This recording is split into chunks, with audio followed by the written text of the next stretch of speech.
Good morning and welcome, my dear students. Today we are going to take chapter number 6, that is psychological disorders. Today I am going to take bit number 6.6, that is major psychological disorders. In this bit, first we will discuss about bipolar disorder. It is also known as maniac depressive disorder.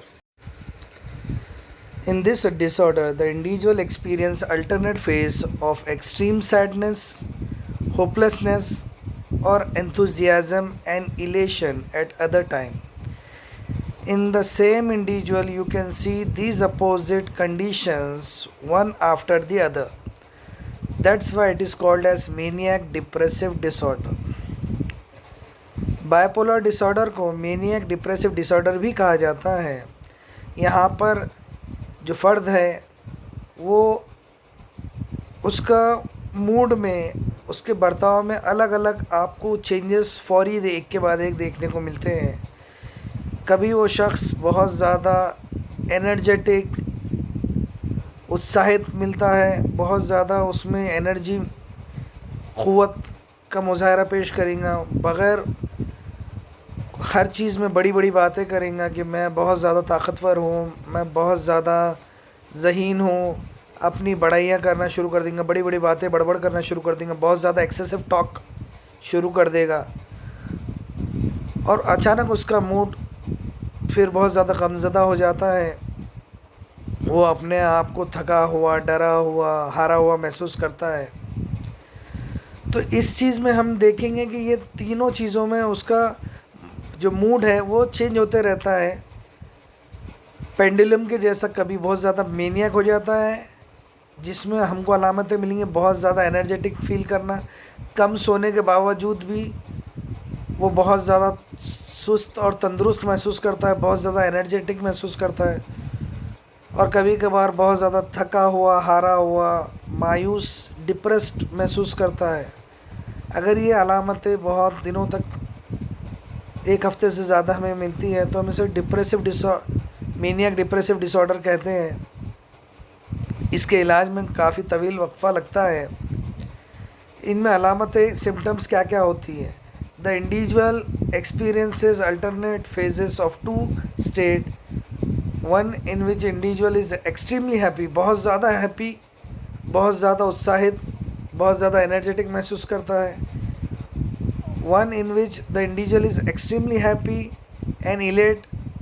In the other, experiences sad, stressed, losing hope, thinking unrealistic and get irritable और aggressiveness. ये जो फ़र्द होता है ये बहुत ज़्यादा extremely happy, बहुत ज़्यादा शदीद किस्म का खुश होगा, और फौरी बाद वो बहुत ज़्यादा अफसरदगी का शिकार मिलेगा, बहुत ज़्यादा खामोश और थका हुआ, उसे बॉडी में पेन मिलेगा. ये एक पेंडुलम की तरह आता जाता रहता है, उसका मूड चेंज होते रहता है.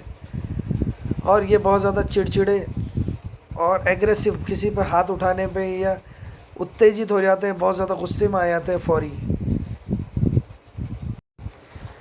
इसकी वजूहत कभी कभार जेनेटिक फैक्टर्स या इम्बैलेंस इन न्यूरोट्रांसमीटर. इनकी न्यूरोट्रांसमीटर में अगर बराबर तरीके से काम ना करे ब्रेन के, तो इस वजह से भी ये लोगों में ये मूड स्विंग्स देखे जाते हैं.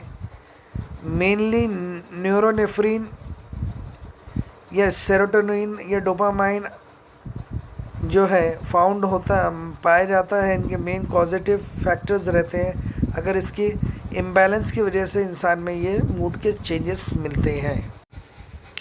Trauma and stress related disorder. When the individual is not able to cope up with existing situations and tends to experiences lot of tension in his daily life. Daily problems encounter due to fast pace of life, relationship issues, issues, or adjustment problem, enough personal space and time constraint, and inability to manage time due to unfulfillment of his desires, addiction, prolonged physical illness, constant feeling of uncertainty, family problem, cutthroat competition, are positive factors of stress. जब कोई फ़र्द अपने रोज़मर्रा की मुश्किलात का सामना नहीं कर पाता, उसके साथ मुताबिकत नहीं कर पाता और कंटिन्यूसली उसे रोज़मर्रा की परेशानियां पेश आती हैं और वो एक्सपीरियंस करता है दबाव को, जो कि उसकी डेली मुश्किलात पेश आती है, रिलेशनशिप का इशू हो या मुताबिकत करने में कमी हो, उसका दोस्तों के साथ वक्त गुजारने में टाइम नहीं मिलता उसे, या अपनी परेशानियों को डिस्कस करने का टाइम नहीं मिलता, उसके ख्वाहिशात पूरे नहीं हो पाना, या फिर उसके जिस्मानी तौर से बीमार हो, या वो कंटिन्यूसली फ़ील कर रहा है कि वो अकेला तन्हा है, उसकी ज़िंदगी में उसे तहफ़्फ़ुज़ अपनी ज़िंदगी को, अपनी रोज़मर्रा की मुश्किलात पेश आ रही है, उसे फैमिली सपोर्ट नहीं मिल रहा और बहुत ज़्यादा कंपटीशन होने की वजह से इंसान दबाव से दो चार होता है। दबाव को ख़त्म तो नहीं किया जा सकता, लेकिन अगर वो दबाव मॉडरेट हो, उसकी मकदार कम हो तो वो ठीक होता है, लेकिन अगर उसका शदीद किस्म का दबाव महसूस कर रहा है तो वो उससे बहुत ज़्यादा परेशान होता है। और दबाव बहुत ज़रूरी है किसी इंसान को मोटिवेट करने के लिए, मोटिवेशन के लिए ज़रूरी है, लेकिन अगर उसकी किस्म अगर वो ज़रूरत से ज़्यादा या कम हो जाए तो वो परेशानी का सबब हो सकता है। But if the individual experiences stress and his capacity to deal stress will get imbalance. For example, war conditions, serious accident, death of loved one, natural disaster, divorce, sexual abuse, breakup with in relationship are the conditions that can create deep impact on his life. An individual may get responsible for illness like stress disorder. Out of many stress disorder, let us discuss two type of stress disorder, that is acute stress disorder ASD and post traumatic stress disorder PTSD. In acute stress disorder, let us take an example of 39-year-old Vinish. He is a working man staying with his wife and two children. One night, returning from his work, he was surrounded by a few gangsters and was beaten ruthlessly. They snatched away all the belongings and threatened him to kill him. He started begging for his life. They tied him to an electric pole and tortured him physically and left him alone. After a long time and struggle, Vinish managed to get rescue himself and went to police station. After 3 days later, he started getting nightmares, started getting illusions, was extremely scared. Most of the time, he started getting flashback of the incidents again and again, could not sleep well, and felt extremely frustrated. Not only that, he could not concentrate on his work, and he was diagnosed as suffering from acute stress disorder. मिसाल के तौर पर विनीश नाम का एक शख्स है जो अपनी बीवी और 2 बच्चों के साथ रहता है। अपने काम करके वो रात को लौट रहा था तो उसे कुछ गुंडों ने घेर लिया और उसे बांध कर मारा, पीटा और उसकी सारी चीज़ें, पैसा वगैरह छीन लिए और उसे इलेक्ट्रिक पोल से बांध के मारे, फिज़िकली नुकसान पहुंचाया उसको। जिस्मानी तौर पर वो घबराया हुआ, सहमाया था और परेशान था। 2-4 घंटे के बाद वो अपने आप को छुड़ाकर पुलिस स्टेशन में जाके कंप्लेन करता है। फिर भी 2-3 दिन के बाद भी उसे इस इंसिडेंट से डरावने ख्वाब आते हैं और जिसकी वजह से वो अपने कारकर्दगी पे, अपने काम पर फोकस नहीं कर पाता और उससे पता चलता है कि वो एक्यूट स्ट्रेस डिसऑर्डर का शिकार है।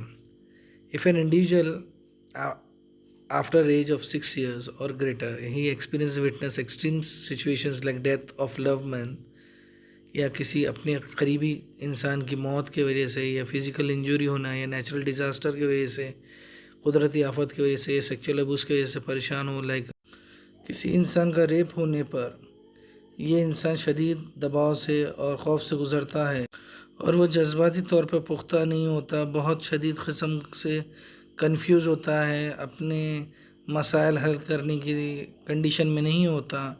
उसे पुराने वाक़यात के ख्वाब आते हैं, खौफज़दा ख्वाब आते हैं और वो अपने जज्बात को कंट्रोल नहीं कर सकता। वो अपने कारकर्दगी में उसे कोई भी काम करने में दुश्वारी पेश आती है। उसे नींद बराबर से नहीं आना और अपने आप को कसूरवार ठहराना, हर मसले मसाइल के लिए अपने आप को कसूरवार ठहराना। और डिप्रेशन में वो बहुत ज़्यादा चिड़चिड़ा होता है और तन्हा रहना पसंद करता है और अनस्टेबल होता है, जज्बाती तौर पर पुख्ता नहीं होता और दूसरों की हेल्प लेने से भी कतराता है। अगर ये हालात 3 दिन से ज़्यादा हो तो हम इसे ट्रोमेटिक एक्सपीरियंस जो है, शदीद किस्म के दवा को रिएक्शन डायग्नोस किया जाता है। और स्ट्रेस डिसऑर्डर को अगर ये 3-4 दिन से लेकर 4 हफ्तों के ऊपर होता है तब हम इस वक्फे को एक्यूट स्ट्रेस डिसऑर्डर कहते हैं। कम से कम 3 दिन से लेकर 4 हफ्तों तक अगर ये मरहला चले तो हम इसे एक्यूट स्ट्रेस डिसऑर्डर कहते हैं।